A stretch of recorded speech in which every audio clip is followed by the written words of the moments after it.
I never planned for that life. Waking up each morning to paint my skin the color of cartoon sunshine and pretending for hours to be someone who never really existed.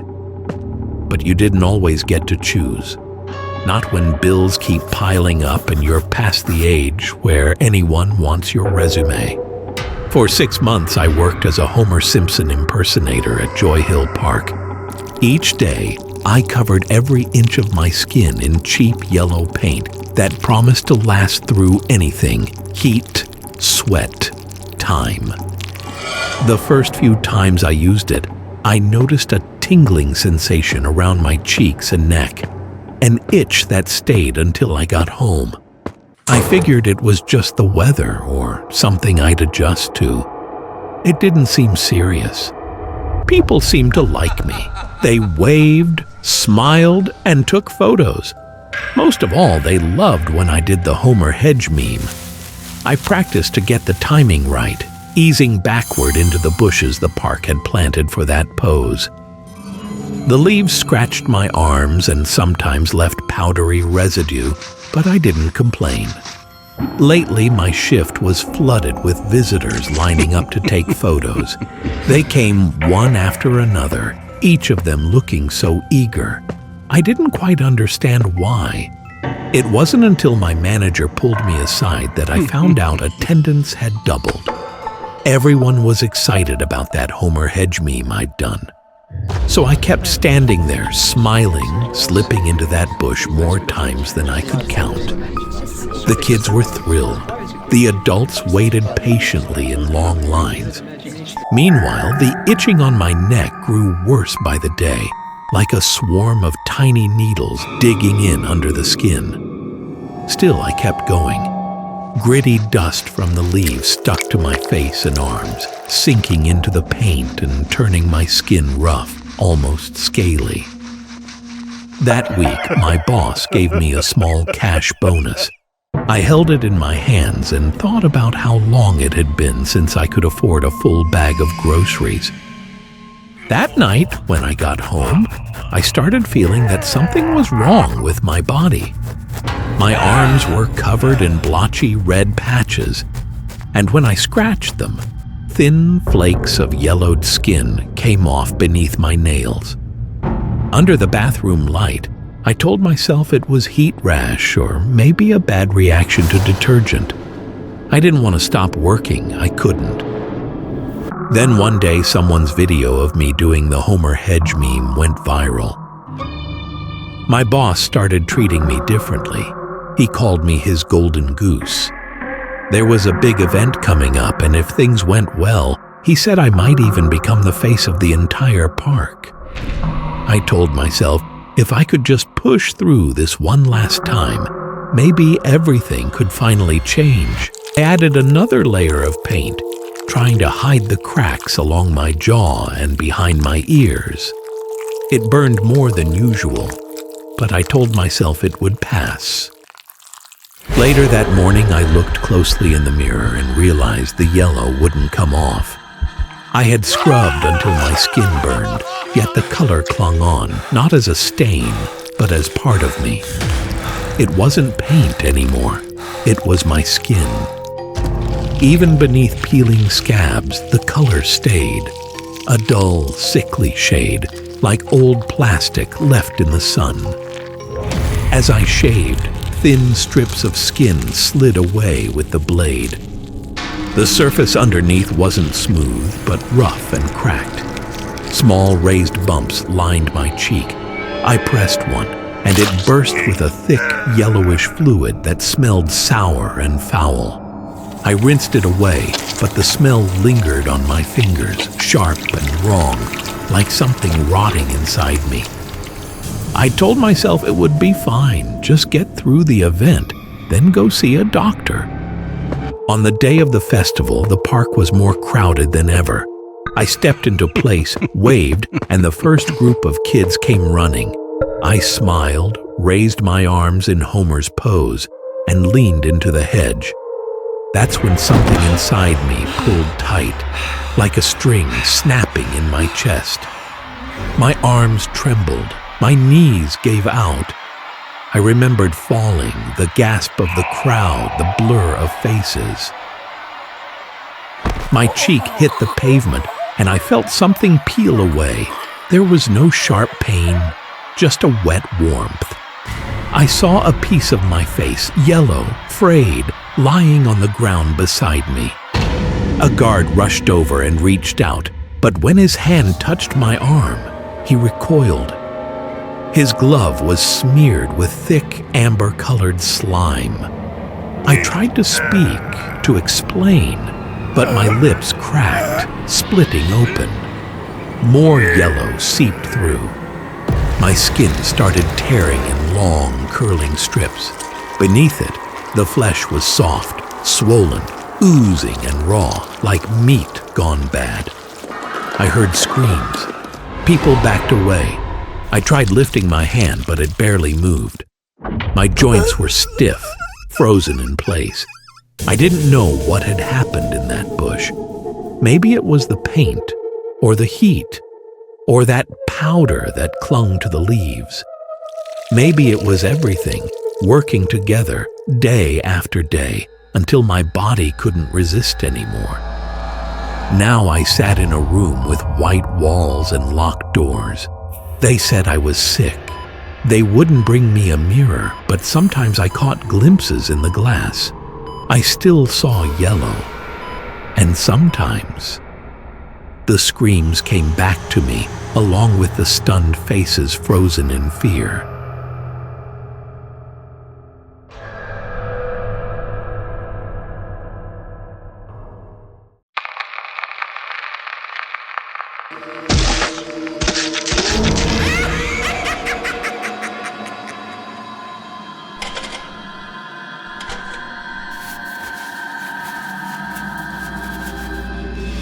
I've always been a meat lover, especially pork.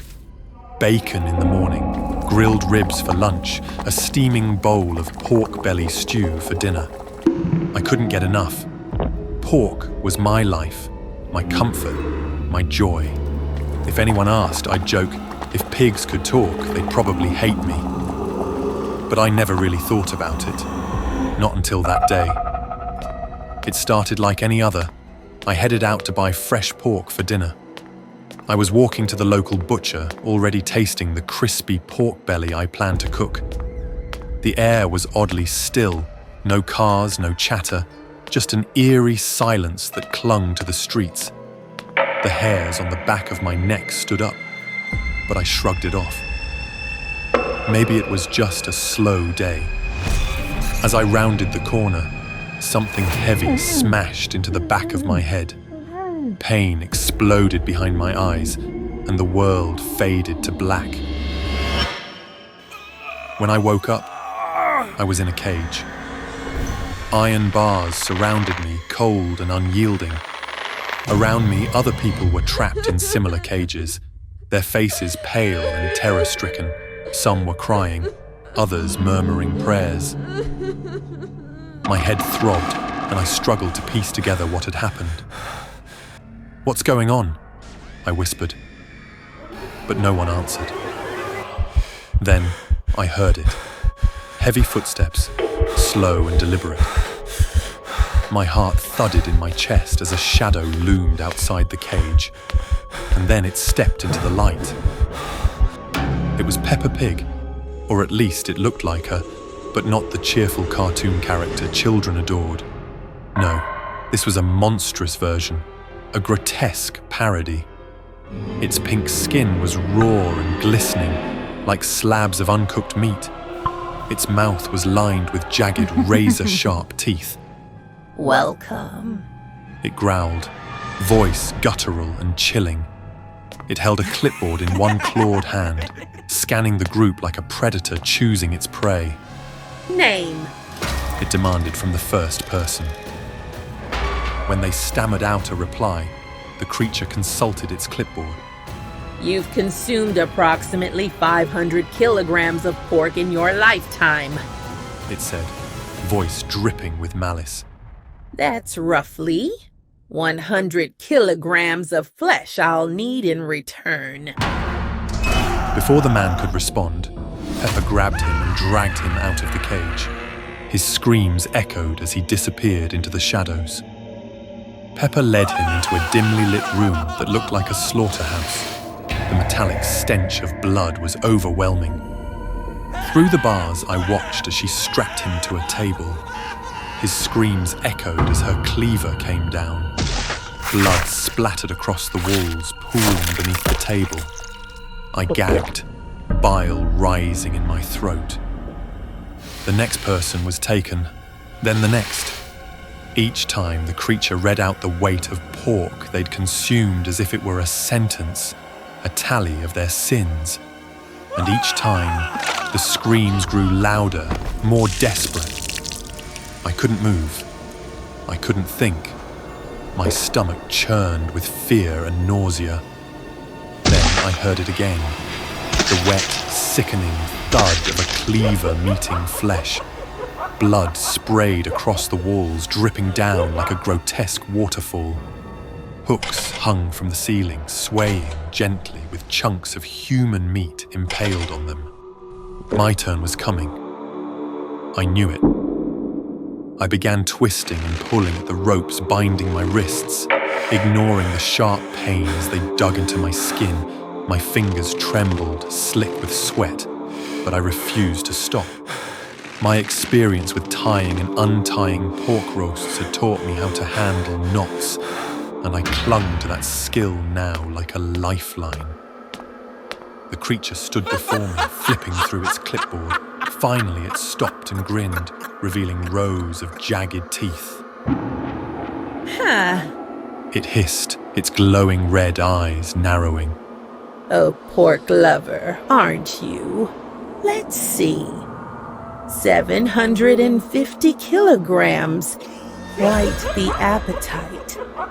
It turned back toward me, the cleaver gleaming in its hand. But the cage was empty. By the time it realized, I was already free, slipping into the shadows, the ropes I'd finally untied falling silently to the ground behind me. Get back here! It roared, its footsteps pounding behind me. The hallway was narrow and slick with blood, making every step treacherous.